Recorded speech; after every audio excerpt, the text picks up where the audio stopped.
하나님 감사합니다. 이 복되고 귀한 날 저희들을 주님의 전으로 불러주셔서 저희들에게 부어주실 그 은혜를 또 들려주실 그 말씀을 기대하며 달려왔습니다.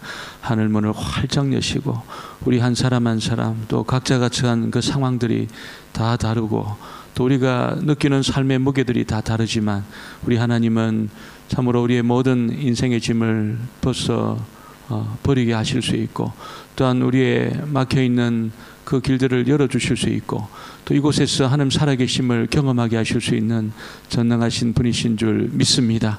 염려와 근심을 가지고 왔다 하더라도 오늘 이 시간 우리 주님을 대면하고 또 주의 임재를 경험하며 이전을 났을 때는 기뻐 춤추며 돌아가는 저희들 되게 하여 주옵소서. 예수님의 이름으로 기도합니다. 아멘. 우리 하나님 오늘 이 밤에 주시는 하나님 말씀은 사도행전 7장입니다. 1절로 29절 말씀.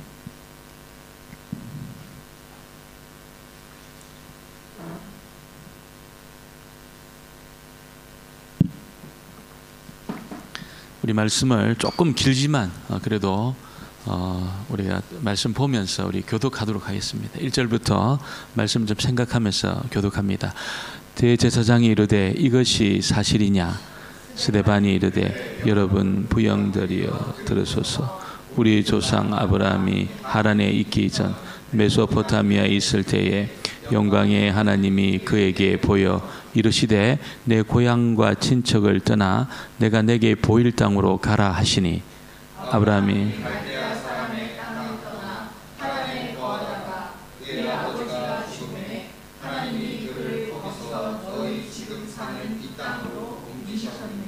그러나 여기서 발붙일 만한 땅도 유업으로 주지 아니하시고 다만 이 땅을 아직 자식도 없는 그와 그의 후손에게 소유로 주신다고 약속하셨으며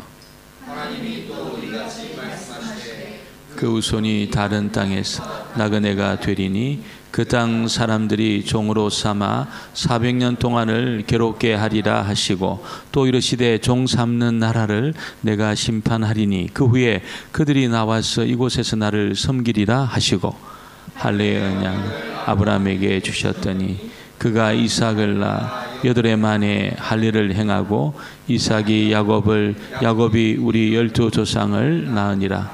여러 조상이 요셉을 시기하여 애굽에 팔았더니 하나님이 그와 함께 계셔 그 모든 환난에서 건져내서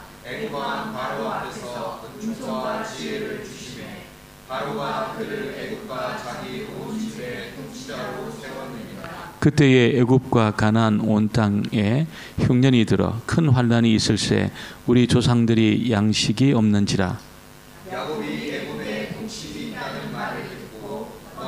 우리 조상들을 보내고 또 재차 보냄에 요셉이 자기 형제들에게 알려지게 되고 또 요셉의 친족이 바로에게 드러나게 되니라. 요셉이 사람을 보내어 그의 아버지 온 친족 75사람을 청하였더니 야곱이 애굽으로 내려가기와 우리 조상들이 거기서 죽고 은으로 값주고 싼 무덤에 장사되니라. 하나님이 아브라함에게 약속하신 때가 가까움에 이스라엘 백성이 애굽에서 번성하여 많아졌더니 요셉을 알지 못하는 생글이 그가 우리 족속에게 교활한 방법을 써서 조상들을 괴롭게 하여 그 어린 아이들을 내버려 살지 못하게 할세. 모세가 태어나 그의 아버지 집에서 석 달 동안 버려진 후에 바로의 딸이 그를 데려다가 자기 아들로 기름해 애굽 사람의 모든 지혜를 배워 그의 말과 하는 일들이 능하더라. 나이가 40이 되매 그 형제 이스라엘 자손을 돌볼 생각이 나더니 한 사람이 원통한 일 당함을 보고 보호하여 압제받는 자를 위하여 원수를 갚아 애굽 사람을 쳐 죽이니라. 그는 그의 형제들이 하나님께서 자기 손을 통하여 구원해 주시는 것을 깨달으리라고 생각하였으나 그들이 깨닫지 못하였더라. 이튿날 이스라엘 사람끼리 싸울 때 모세가 와서 화해시키려 하여 너희는 형제인데 어찌 서로 치느냐 하니 그 동물을 해치는 사람이 모세를 밀어뜨려 이르되 누가 너를 관리와 재판장으로 우리 위에 세웠느냐. 내가 이제는 같이 보겠습니다. 모세가 이 말 때문에 도주하여 미디안 땅에서 나그네 되어 거기서 아들 둘을 낳으니라. 아멘. 아주 긴 본문이지만 잘 읽으셨습니다. 한번 인사하겠습니다. 복된 자리 잘 오셨습니다. 네, 잘 오셨습니다. 오늘도 주의 음성을 듣고 또 은혜 받는 그런 시간이 꼭 되기를 원합니다. 오늘 스데반이 우리가 내일 우리가 할 그 파노라마와 같이 이 성경의 역사를 한눈에 보도록 꿰뚫고 있습니다. 저는 아주 집사님이시지만 사도들 이상의 그런 영성과 또 지식을 가지고 성경적인 지식을 가지고 그렇게 유대 사회 전체를 향해서 메시지를 던지고 있는 것을 보게 됩니다. 아마 우리 홍콩에서는 운전하는 일이 거의 없지만 한국에 가게 되면 뭐 거의 대부분 운전을 해야 됩니다. 운전을 해보면 아시겠지만 운전대를 꼭 잡고 있으면 이게 똑바로 가는 것 같아도 똑바로 안 갑니다. 이게 옆에 막 끌어받고 옆에 막 그냥 빠지고 그렇습니다. 그래서 움직여야 됩니다. 가는 목표를 향해서 왼쪽으로 오른쪽으로 계속 이렇게 핸들을 움직여야 똑바로 갈 수가 있습니다. 그냥 한 방향으로만 계속 핸들을 잡고 있으면 반드시 골아받게 되어 있습니다. 이것은 신앙생활에도 참 마찬가지인 것 같습니다. 그래서 나를 정말 하나님의 말씀에 나를 비추어서 그 하나님 원하신 그 방향을 향해서 계속해서 맞추어 가지 않으면 반드시 내 인생이 꼬라박게 되어 있습니다. 여기 쳐박고 저기 쳐박아 가지고 나중에 완전히 고물이 됩니다. 고물이 여기 고장나고 저기 고장나고 나는 똑바로 간다고 생각하는데 들이받습니다. 여기 들이받고 저리 들이받고 내 인생 전체가 고물이 될 가능성이 굉장히 많습니다. 그래서 오늘 저와 여러분은 항상 하나님 말씀에 나를 비춰보셔야 돼. 말씀의 그 어떤 그 문맥 있잖아요. 문맥을 우리가 읽어내면서 나를 거기에 적용하고 내 삶에 적용해 보는 이런 일을 끊임없이 해야 됩니다. 그러지 않으면 여러분 우리가 들은 세상의 이야기들, 사람의 이야기 이런 게 영향을 받기 때문에 하나님이 바라보시는 방향하고는 전혀 다르게 갈 가능성이 굉장히 많습니다. 나는 참 예수를 잘 믿고 나는 믿음이 좋다 생각하는데 날마다 말씀에 나를 비춰보지 않으면 반드시 그 방향이 엉뚱하게 나중에는 하나님하고 전혀 상관이 없는 그런 삶을 살 가능성이 있다는 겁니다. 누가 그랬습니까? 스데반 당시에 유대인들이 그랬습니다. 이 시대 유대인들은 가장 하나님을 잘 믿는다고 그랬습니다. 하나님 그 어떤 세대의 이 하나님 백성들보다도 자기들 세대가 가장 하나님을 잘 믿고 정말 하나님 보실 때도 부족함이 없는 그런 사람이라고 다 생각을 했어요. 확신을 했습니다. 근데 결과는 뭡니까? 하나님을 죽여버렸습니다. 여러분 하나님이 창조한 하나님이 주인인 하나님이 이 땅에 왔지만 그 유대인들이 하나님을 죽여버렸어요. 하나님만 죽였습니까? 여러분 야고보도 죽여버리고 오늘 스데반도 죽여버리고 다 죽여버렸습니다. 그 자부했던 사람이잖아요. 우리에게는 성전이 있고 우리에게는 말씀이 있다고 이 세상 어느 민족도 갖고 있지 않은 그런 여러분 너무나 존귀하고 너무나 독특하고 너무나 하나님의 선물인 그 성전 또 하나님의 말씀 이거는 여러분 그 어떤 민족에게도 없는 축복 중에 축복인 것입니다. 성전에서만 하나님이 죄를 용서해 주셨거든요. 아무리 대단하고 신령하게 보이는 그런 장소가 있어도 죄 용서 안 해주셨습니다. 큰 나무 아래라든지 큰 바위 밑 영험하게 보이는 그런 장소가 있어도 하나님 용서 안 했습니다. 어디에서만 용서가 됐습니까? 성전에서만 용서가 됐습니다. 하나님 말씀을 믿고 여러분 그 짐승 머리에 자기 죄를 자백을 하고 그 짐승을 자기 칼로 다 목을 베고 피를 그냥 쏟게 하고 번제로 드리고 그런 일을 통해서만 죄가 용서가 되었습니다.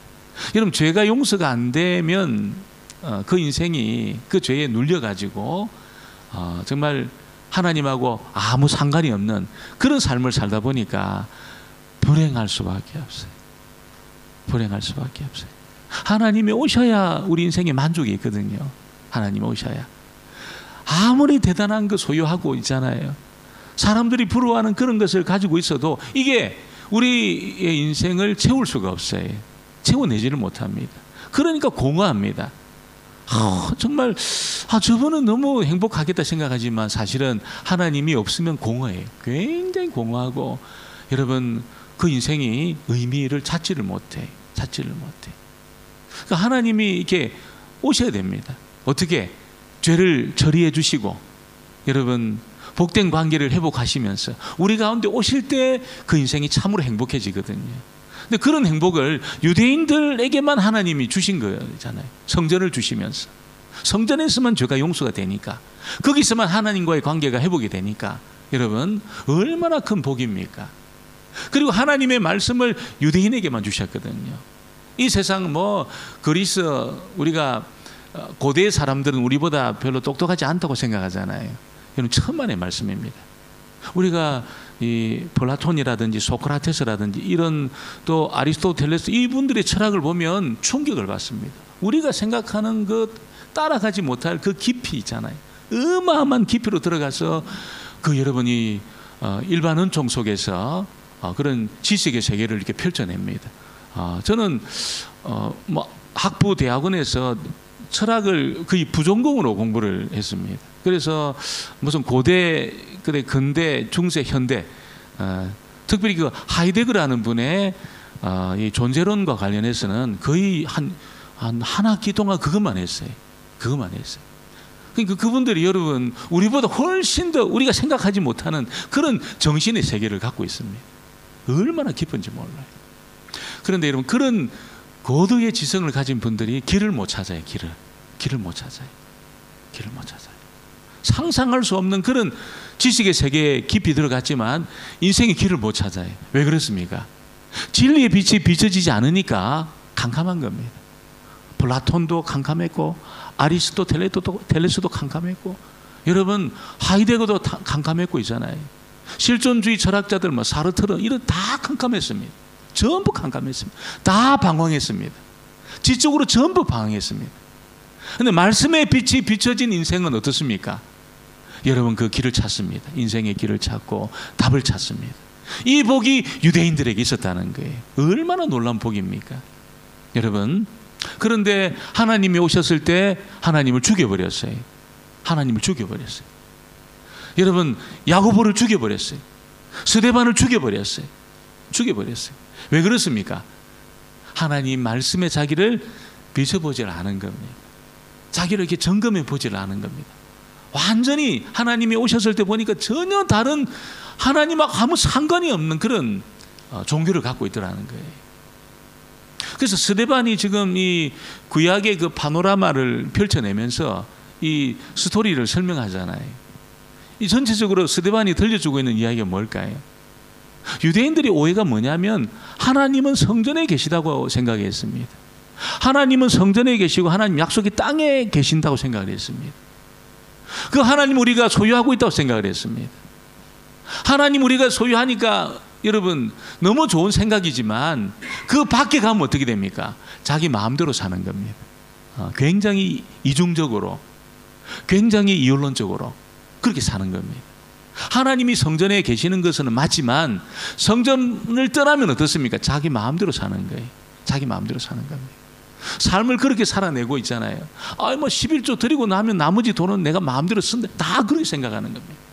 열심히 정말 나물, 콩나물, 배추, 양파 그런 것까지 11조를 드릴 정도로 철저했거든요. 근데 11조 드리고 나면 나머지는 다 내 거라고 생각합니다. 이렇게 생각했어요. 하나님을 제한을 한 겁니다. 지극히 하나님을 제한을 했습니다. 그러니까 하나님이 오셨을 때 예수님이 이 땅에 찾아오셨을 때 전혀 다른 아무 상관이 없는 그런 종교 속에 유대인들이 살고 있었다는 거예요. 그래서 오늘 스데반이 그 설교를 하는 겁니다. 어떻게? 하나님은 성전에만 계신 분이 아니라는 거예요. 하나님은 약속의 땅에만 계신 분이 아니라는 겁니다. 하나님이 어디 계셨습니까? 하나님은 그들이 한 번도 가보지 않았던 너무나 먼 곳에 있는 메소포타미아에도 계셨다는 거예요. 메소포타미아에. 그들이 믿음의 조상으로 이야기하는 아브라함을 그곳에서 하나님이 부르시고 그들을 만났다는 것을 알려주신 겁니다. 1절로 3절을 다시 보겠습니다. 1절로 3절 말씀입니다. 같이 봅니다. 대제사장이 이르되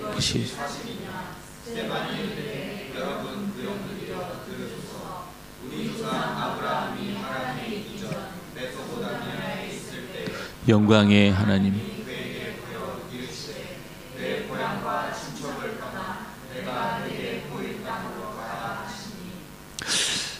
아브라함이 하나님을 만났을 때는 성전도 없었습니다.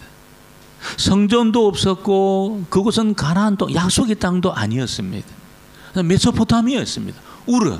우르에서 부름을 받고 나중에 하란까지 오지 않습니까? 그래서 아마 우르가 어디고 하란이 어디고 아마 여러분 굉장히 이게 좀 머릿속에 아마 없는데 내일 다 알 겁니다. 그래 내일 지도를 머릿속에 다 집어넣어가지고 우르가 어디고 하란이 어디고 바벨론이 어디고 전부 다 들어옵니다. 이게 다 들어오기 때문에 이 성경을 보면 이게 막 펼쳐져요. 성경의 세계가 막 펼쳐져요. 굉장히 실질적으로 피부에 와닿습니다. 이번 한 주간 동안에 우리 길갈 영손에 있는 신학생들이 와가지고 그 세미나 구약의 파노라마를 끝까지 다 했습니다. 여러분 앞으로 중국의 세계가 올 가능성이 많아요. 제가 볼 땐 그렇습니다. 중국의 시대가 올 가능성이 많습니다. 신앙적으로 볼 때도. 얼마 전에 김성복 목사님 한 50여 분 우리 목회자들이 우리 우카시아에서 YMCA에서 훈련받았거든요. 얼마나 뜨거운지 있잖아요. 얼마나 뜨거운지. 얼마나 말씀에 대한 갈급함이 있는지. 저걸 보고 앞으로 이 중국의 시대가 오겠다 생각이 들었습니다. 길갈 영손 신학생들이 이 말씀을 배우는데 얼마나 열심히 있는지 있잖아요. 막 그 갈급함, 말씀에 대한 그 갈급함이 있잖아요. 그 열정. 그래서 제가 볼 때는 너무 말씀을 사랑하고 너무 정말 하나님 사랑하는데 애들이 눈물로 뭐라고 이야기하냐면 목사님 제가 말씀을 너무 사랑하고 있지 않은 것 같다고 울어요. 공부를 하는 데 있잖아요. 제가 이렇게 물어보면 울어요. 애들이. 나 말씀을 사랑하고 싶은데 이렇게 나는 말씀을 사랑하고 있지 않은 것 같다고.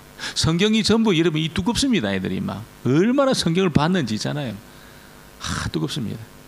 그런 열정을 가진 애들이 그 열망이 있잖아요. 제가 그걸 보고 있잖아요.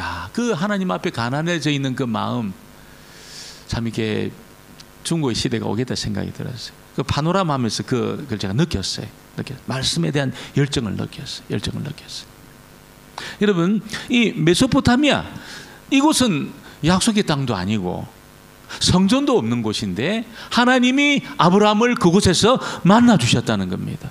만나 주셨을 뿐 아니라 거기서 그를 인도하고 여러분 그에게 약속하시고 아브라함은 그곳에서 친밀한 하나님과의 관계를 가졌다는 것을 알려주고 있는 것이죠. 이 이야기를 하는 이유가 어디 있습니까? 하나님이 성전에만 계신 것이 아니라는 거예요. 약속의 땅에만 계신 것이 아니라는 거예요. 어느 곳에나 하나님이 있다는 것을 스데반이 알려주고 있는 것입니다. 그래서 그 하나님을 경외하고 그 하나님을 섬기는 것이 산제사다. 지금 이 지극히 성전에 대해서 그들이 열심을 내고 소중하게 생각하지만 놀라운 사실은 하나님이 성전을 버린 겁니다.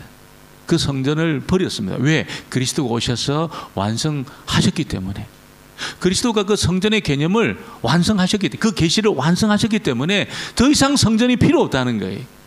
더 이상 성전의 제사가 필요 없다는 겁니다. 그러나 그때까지, 지금도 그렇습니다. 지금도 그러는데 그때까지 여러분 성전에 대해서 열망을 가지고 거기에 드려지는 그 제사, 그리고 성전을 모독하는 자는 죽여버렸어요. 이걸 여러분 누가 알았습니까? 다 그 시대의 모든 그리스도인들도 있잖아요. 예수를 믿지만 성전에서 제사를 드리고, 왜 예수님도 그냥 이 성전에 대해서 전적으로 거부하지 않았거든요. 성전에 올라가셔서 여러분 그곳에서 절기를 지키셨거든요. 근데 여러분이 정말 이렇게 사람들이 몰랐어요. 성전이 너무 중요하고 예수를 믿지만 성전 중심으로 우리가 살아야 되고 제사도 드려야 된다. 다 그렇게 생각했습니다.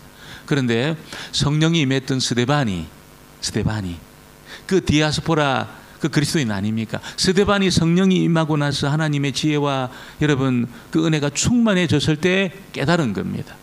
이제는 성전의 제사가 필요 없구나. 이제는 성전을 중심으로 우리가 모일 필요가 없구나. 이걸 깨달은 겁니다. 그리고 하나님의 성령이 어디 임하셨습니까? 성전에 임한 게 아니에요. 성전에 떨어진 게 아니거든요. 성령이 제사장에게 떨어진 것이 아니거든요. 성령이 예수를 믿는 성도들에게 임하고 그들이 모여가지고 있던 기도하는 그 다락방에 임한, 그 교회에 임한 겁니다. 이 비밀을 스데반이 깨달았습니다. 하나님이 어느 곳이나 계신 분이시고 성전에 제한될 수 없는 분이시라는 것을 알려준 거예요. 그리고 아브라함도 이삭도 야곱도 하나님 말씀을 붙들고 하나님이 가라가는 곳으로 옮겨갔다는 거예요. 그곳에 주님과 동행하는 삶을 살았다는 것입니다. 이게 이스라엘의 역사인데 이걸 지적하니까 유대인들이 충격을 받습니다. 네 말이 진짜냐 하면서 막 따지면서 돌을 들고 때려 죽여버린 겁니다. 네 말이 진짜냐? 지금 성경의 역사를 읽고 있지만 여러분 유대인들이 이걸 깨닫지를 못했습니다. 가나안 땅을 고집하고 하나님은 이곳에만 계시는 분으로 그렇게 그들이 확신을 했습니다. 그러나 정작 그들의 조상은 그 4,000년 전에 2,000년 전에 그들의 조상은 어떻습니까? 그 시대로부터 2,000년 전에 그들의 조상 아브라함은 정작 메소포타미아에서 하나님을 만났습니다. 영광을 체험을 했습니다. 임재를 경험했습니다. 여러분 유대인들이 하나님을 믿는다고 말하지만 이 무기력한 삶을 산 이유가 어디 있습니까? 하나님을 가장 잘 믿는다 생각하고 하나님하고 가장 가까이 있다고 생각했지만 그들이 무기력한 삶을 산 이유가 어디 있을까요? 하나님을 제한한 겁니다. 지극히 하나님을 제한한 겁니다. 하나님을 오해한 겁니다. 성전에만 계시는 분으로 약속의 땅에만 계시는 분으로 오해하고 하나님을 제한했다는 것이죠. 그래서 그들이 여러분 무기력한 삶을 산 겁니다. 너무나 무기력한 삶을 산 겁니다. 성전에 가두어두고 성전을 떠나면 마음대로 사는 거지요. 성전에서는 굉장히 친밀하게 보이지만 그거 떠나면 여러분 마음대로 사는 겁니다. 그러니까 여러분 그들이 그 충만한 주님의 은혜를 경험하지 못하고 무기력한 그런 삶을 살게 되신 것입니다. 하나님은 성전이 만들어지기 전에도 계셨습니다. 어디나 계셨습니다. 하나님 말씀은 무한한 능력을 가지고 있었다는 것입니다. 그래서 하나님을 인정하고 하나님 말씀을 붙들면 어디서나, 물론 교회가 중요해요. 그러나 어디서나, 우리 가정에서나 여러분의 그 삶의 그 자리에서 하나님의 능력을 경험할 수 있습니다. 우리가 오늘 아브라함과 같이 여러분 하나님 앞에 순복하고 그분의 말씀에 귀를 기울이고 그분의 삶에 내 삶을 그분에게 초점을 맞출 때 어느 곳에서나 아브라함과 동일한 능력을 경험할 수 있다는 겁니다. 홍콩에서도 깊이 하나님을 경험하게 될 줄 믿습니다. 경험할 수 있습니다. 능력을 경험할 수 있습니다. 하나님을 제한하지 않으면. 그때 하나님이나 지금 하나님이나 똑같습니다. 아브라함이 만났던 하나님이나 여러분 우리가 지금 만나고 있는 하나님이나 똑같습니다. 다르지 않습니다. 하나님을 제한하면 하나님의 은혜를 경험할 수 없어요. 하나님을 가둬두면, 물론 그런 분은 안 계시겠죠. 하나님을 이곳에 딱 가둬두고 하나님 주일날 봬요 이렇게 말하는 분 안 계시겠죠. 제한하면 하나님의 은혜를 경험할 수 없어요. 제한하면. 여러분 우리 가정에도 일터에도 내가 가는 곳에 하나님이 정말 계시다는 것을 인정하고 그 하나님을 하나님으로 섬길 때 아브라함이 경험했던 그 영광을 우리가 경험할 수 있게 되는 것입니다. 그리고 스데반 오늘 가나안 땅에도 머무셨던 하나님에 대한 이야기를 들려주고 있습니다. 4절 5절을 보겠습니다. 4절 5절 말씀 같이 봅니다. 아브라함이 갈대아서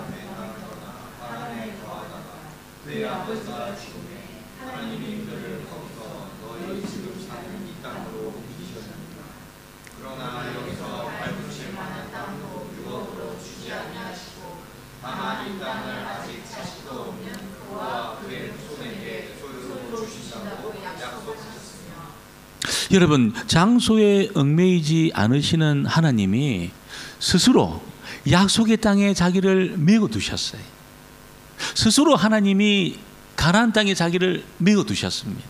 자기를 제안하시면서 아브라함과 이삭과 야곱과 요셉을 만나시고 그들과 함께 하셨다는 것입니다. 왜 그렇게 제안하셨을까요? 가나안 땅이 무슨 의미가 있습니까? 그 가나안 땅은 하나님의 말씀이 임하는 무대였습니다. 하나님의 임재를 경험하는 무대였습니다. 그렇게 하나님이 자기를 제안해서 가나안 땅에 머무시면서 여러분 족장들과 함께 동행하시고 그들에게 말씀하시고 그들에게 약속하시고, 그래서 말씀이 임하는 무대였습니다. 하나님의 임재를 경험하는 무대였습니다. 그렇게 경험하도록 하기 위해 자기를 제안하신 겁니다. 하나님이 스스로를 제안하시면서 약속의 땅에서 그들과 함께 하셨습니다. 흉년이 들어도 너 이 땅 포기하면 안 돼, 아브라함에게 말하잖아요. 또 여러분 이삭과 야곱에게 계속 말해. 나중에 야곱이 하나님 내가 이 땅을 떠나야 됩니까? 요셉이 자기를 초청했을 때 그 물으러 가요. 하나님 앞에 예배하면서 하나님 내가 이 땅을 떠나도 됩니까? 물으러 가요. 근데 하나님이 요셉의 이야기를 듣고 가라 이렇게 말씀해 주십니다.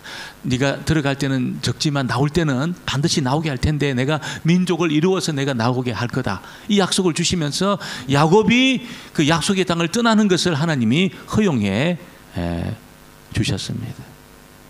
여러분, 하나님은 족장들이 머물렀던 가나안 땅에서 자신을 제안하시고 그들과 함께 머무시면서 족장들과 동행하시고 또 약속을 맺으셨습니다. 하나님의 약속이 뭡니까? 두 가지였습니다. 하나는 여러분 아브라함에게 직접 나타나셔서 가나안 땅을 소유로 주시겠다 그렇게 말씀했습니다. 우리가 5절 하반절에 그와 그의 후손에게 소유로 주신다고 약속하셨으며, 사실 이 땅을 차지하는 것이 어렵지요. 홍콩에서는 더 어렵습니다. 너무 어렵습니다. 한국도 어렵습니다. 우리가 뭐 이렇게 한 평, 두 평 땅 차지하는 것이 쉬운 일이 아닙니다. 왜냐하면 우리보다 훨씬 똑똑하고 훨씬 경제력이 있고 경제적인 개념이 훨씬 탁월한 그런 사람들이 이 세상에는 얼마나 많은지 모른다는 것이죠. 아브라함과 그 주변의 사람들하고 아브라함 비교하면 아브라함은 여러분 외지에서 온 사람이잖아요. 히브리라는 말이 건너온 사람이라는 뜻입니다. 건너온 사람들, 히브리, 그 말이 건너왔다는 뜻이거든요. 아브라함은 외지에서 온 사람들이 그런 나그네입니다. 가나안 땅에 살고 있는 사람은 그곳이 본토고 고향이고 여러분 그 수많은 경험을 했던 그런 장소입니다. 이런 땅을 차지하는 것이 절대로 쉬운 일이 아니라는 것이죠. 이미 아브라함은 메소포타미아 문명에 익숙해 있는 그런 사람이었습니다. 그런데 하나님이 약속을 하셨어요. 계속 주신다고 말씀하셨어요.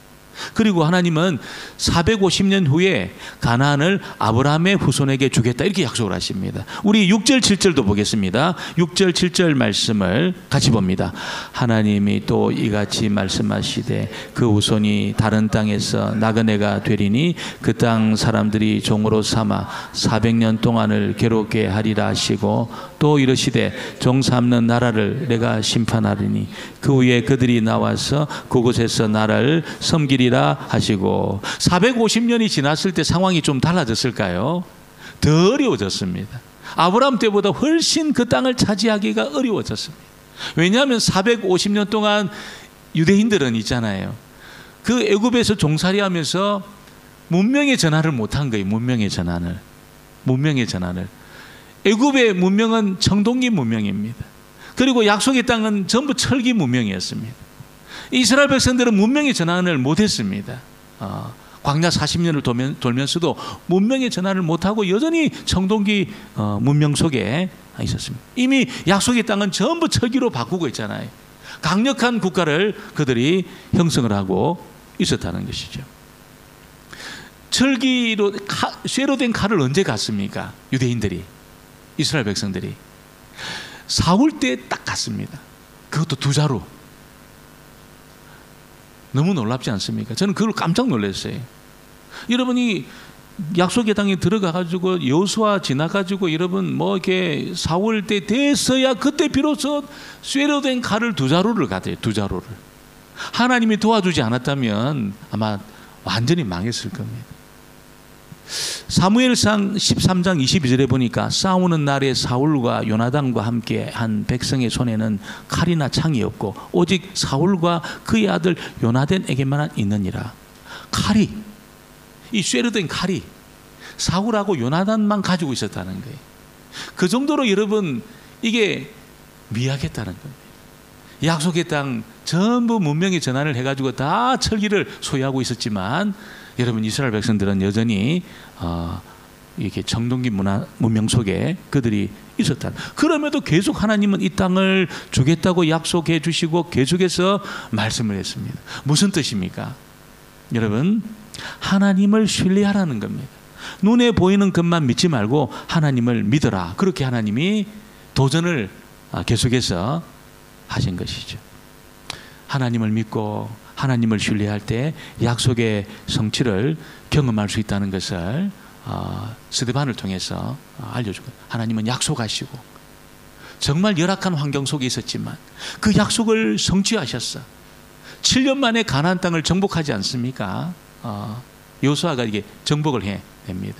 물론 완전히 정복한 것은 아니지만, 그리고 그 땅을 차지해서 12지파가 다 분배를 받게 된 겁니다. 약속하시고 약속을 이루시는 그분이 하나님이시다. 너무 멀리 계신 분이 아니시고 우리에게 우리 상황에 찾아오셔서 우리에게 말씀해 주시는 그런 분이 하나님이시다. 스데반이 여러분 하나님을 박제시켜 놓고 하나님을 성전에 가두어 놓고 마음대로 그렇게 살아가던 유대인들에게 하나님은 약속하시고 말씀하시고 그들과 동행해 주시는, 하나님 백성들과 동행해 주시는 하나님이라는 것을 스데반이 도전을 하고 있는 것입니다. 그리고 오늘 하나님을 여러분 스데반은 애굽에서도 나타나셨다는 것을 알려주고 있습니다. 우리 9절을 같이 보겠습니다. 9절 말씀을 같이 보겠습니다. 여러 조상이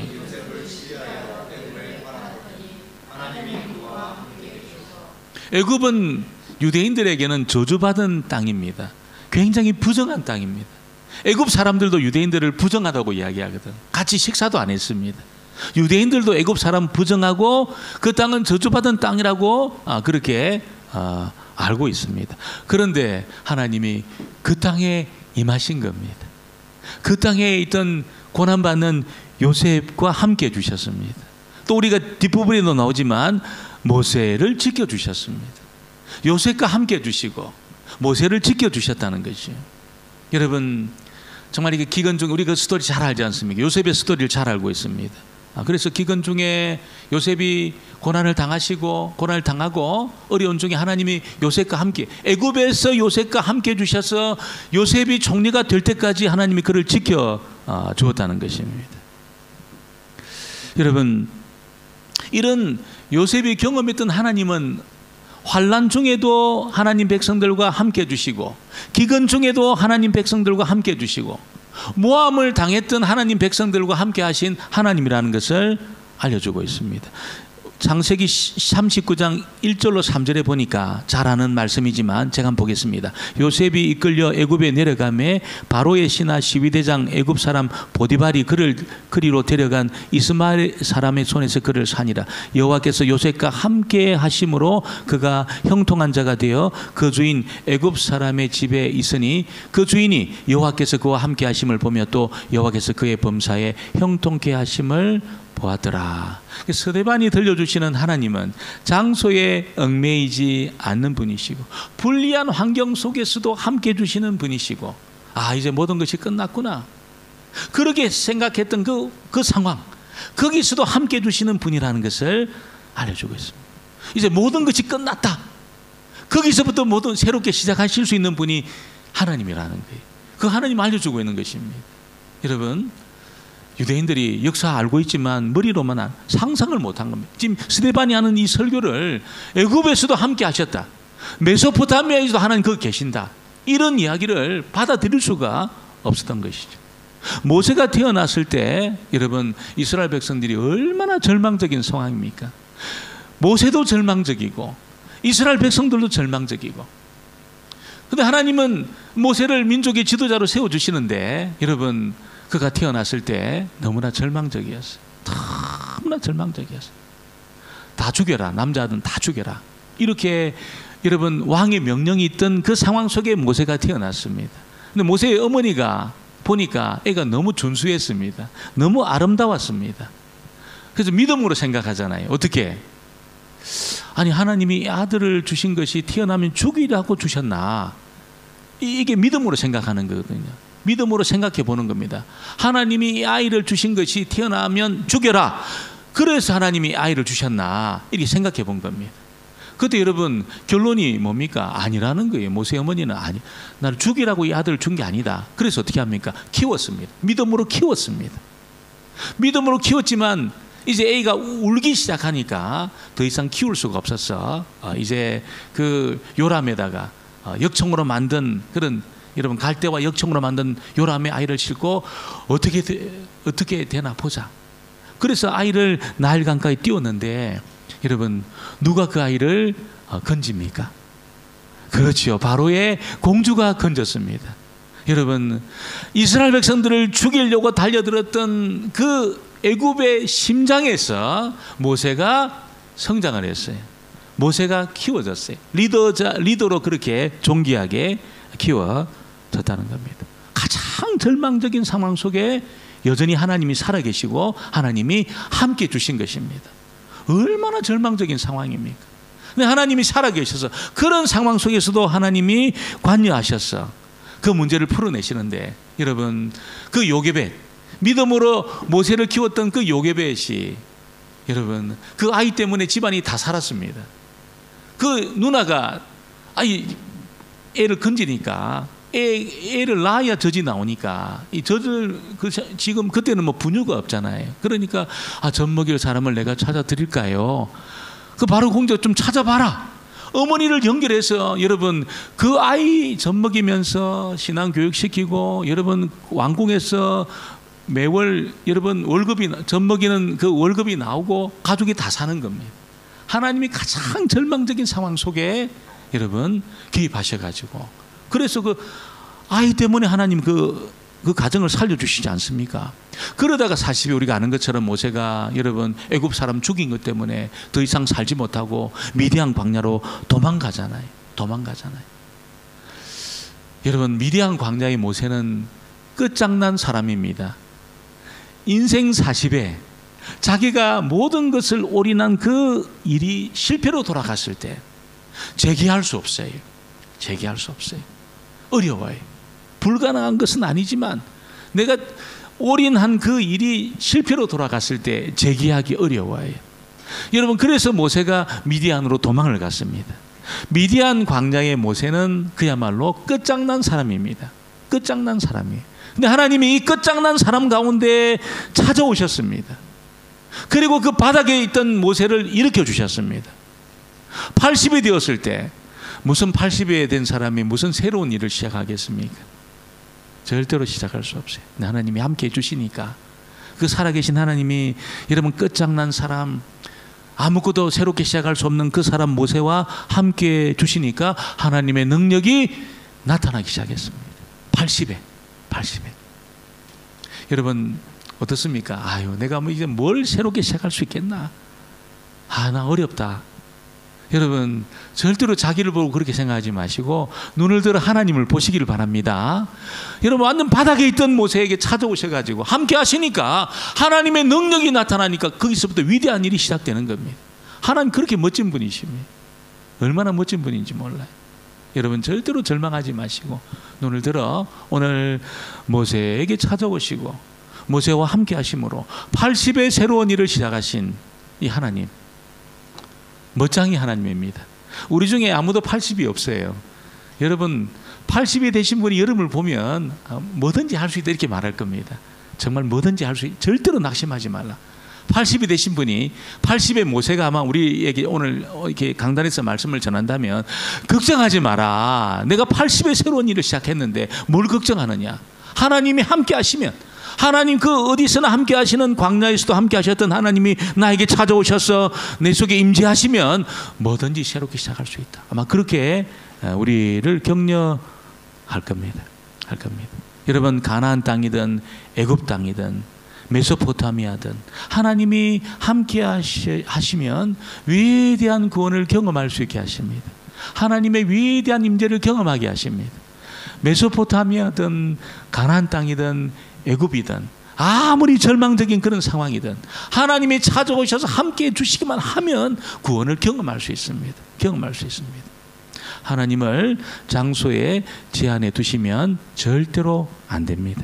하나님을 교회당 안에만 가두어 놓고 다니면 안 됩니다. 어려운 환경, 절망적인 상황이 있다고 해서 하나님이 안 계신 것처럼 생각하면 안 됩니다. 하나님은 절대로, 여러분, 하나님이 안 계시다고 생각하면 안 돼. 머리로는 하나님이 계시다고 생각하지만 실제로 하나님이 계시다는 것을 안 믿고 있으면 안 됩니다. 여러분, 절망적인 상황에도 하나님이 안 계신 것처럼 절대로 절망하지 마시고 하나님이 함께 해주시면 어떤 일도 새롭게 시작할 수 있다는 것을 여러분이 그렇게 믿음으로 선포하셔야 되겠습니다. 스데반이 지금 무엇을 이야기하고 있습니까? 하나님을 오해해서 성전에만 가두어 두고 인격적으로 개인적으로 만나지 않으니까 너무나 무기력한 삶을 산 겁니다. 너무나 무기력한 삶을 산 겁니다. 하나님의 말씀에 자기를 계속해서 맞추지 않고 하나님하고 자기를 계속해서 대면시키고 하나님을 만나지 않으니까 너무나 무기력한 삶을 살고 하나님하고 아무런 상관이 없는 삶을 살았다는 것을 스데반이 지적을 하고 있는 것입니다. 정말 이 홍콩 땅에서 필요한 것이 있다면 여러분, 재정도 필요하고 뭐 우리가 여러 가지 필요한 것이 많겠지만 여러분, 정말 필요한 것이 있다면 이 족장들처럼 아브라함처럼 요셉처럼 모세처럼 하나님을 개인적으로 여러분 경험하는 겁니다. 하나님을 개인적으로 알아가는 겁니다. 체험하는 것입니다.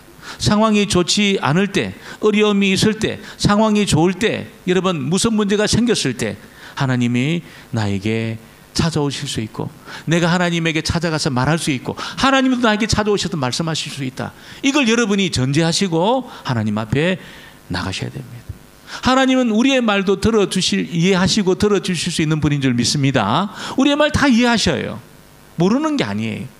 여러분이 난 절망적이니까 하나님도 절망적이라 생각하시고 나가지 않고 있잖아요. 다 그냥 뒤에 집륜에 빠져가지고 있으면 안 된다는 겁니다. 찾아가셔서 말씀. 가장 절망적인, 모세보다 절망적인 사람이 누가 있겠습니까? 요셉보다 절망적인 사람이 누가 있겠습니까? 근데 그들은 하나님 만났거든요. 그러니까 문제를 풀어내는 겁니다. 풀어내는 겁니다. 여러분, 하나님하고 친밀한 교제가 오늘 이 밤에 회복되시고 정말 내가 내 인생을 볼 때 나 바닥이다. 여러분, 거기서 하나님은 새로운 일을 시작할 수 있는 겁니다. 거기서. 이 하나님을 깊이 경험하게 되기를 주의 이름으로 축원합니다. 우리 찬양하고 한번 기도하겠습니다. 나를 지으신 주님, 우리 함께 찬양합시다.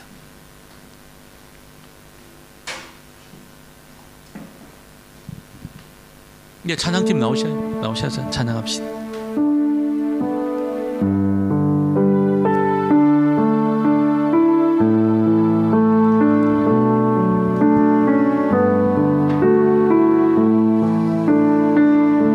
나를 지으신 주님,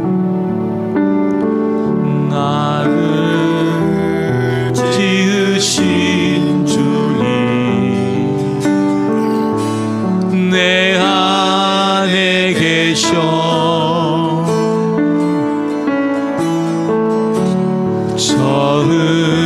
처음부터 내 삶은 그의 손에 있었죠. 내 이름 아시죠? 내 이름 아시죠? 내 모든 생각도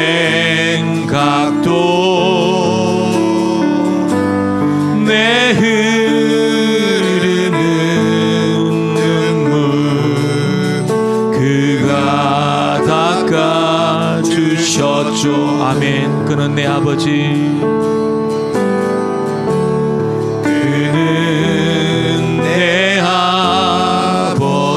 그의 소유, 난 그의 소유. 내가 어딜 가든지, 내가 어딜 가든지 날 떠나지 않죠. 내 이름 아시죠? 내 모든 생각도 내 이름 아시죠. 내 모든 생각도 아바라 부를 때 그가 들으시죠. 아바라 부를 때 그가 들으시. 우리 가사를 생각하면서 다시 한번 찬양합니다. 나를 지으신 주님, 나를 지으신 주님, 내 안에 계셔, 내 안에 계셔. 처음부터 내 삶은, 처음부터 내 삶은 그의 손에 있었죠. 아멘. 내 이름 아시죠? 내 이름 아시죠. 내 모든 생각도, 내 모든 생각도, 내 흐르는 눈물, 내 흐르는 눈물 그가 닦아주셨죠. 그는 내 아버지, 난 그의 소유. 그는 내 아버지, 난 그의 소유. 내가 어딜 가든지 날 떠나지 않죠. 내가 어딜 가든지 날 떠나지. 아멘. 내 이름 아시죠? 내 이름 아시죠. 내 모든 생각도 아바라 부를 때 그가 들으시죠. 아바라 부를 때 그가 들으시. 내 이름 아시죠? 내 모든 생각도, 내 이름 아시죠.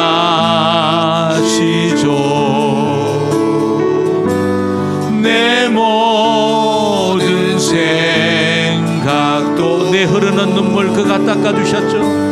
내 흐르는 눈물 그가 닦아주셨죠. 다시 한번 내 이름 아시죠? 눈을 감고 찬양합니다. 내 이름 아시죠. 내 모든 생각도, 내 모든 생각도 아바라 부를 때 그가 들으시죠. 아바라 부를 때 그가 들으시죠. 우리 시간에 하나님 앞에 기도할 때 우리 하나님을 제한하면 우리도 유대인들하고 똑같아질 가능성이 많습니다. 장소에 제한하고, 교회당에 제한하고, 가두어두고, 어려운 환경, 절망적인 상황에 있다고 해서 하나님이 안 계신 것처럼 우리가 그렇게 절망하고 낙심하고 살면 우리가 유대인들